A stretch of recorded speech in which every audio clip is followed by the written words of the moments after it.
Lady ফেরাউন, এর কারণে 2227 জন এই হাত কেটে ফেলা লেগেছে, পা কেটে ফেলা লেগেছে।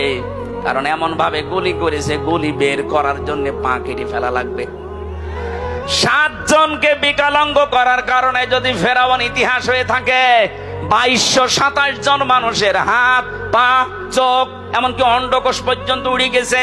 এ কত বড় ফেরাউন! এরে যদি আল্লাহ হেদায়েত দেয়, আমার মনে হয় ফেরাউনকেও হেদায়েত দেওয়ার দরকার ছিল। কারণ সেও এরকম আয়না ঘর বানায়নি। এই কথা বলেন না কেন? তার শাস্তির কথা আমরা পড়েছি হাদিসে, কোরআনে, কিন্তু আয়না ঘরের কথা পড়িনি। দেখি ইতিহাস বানিয়ে গেলেন আপনি।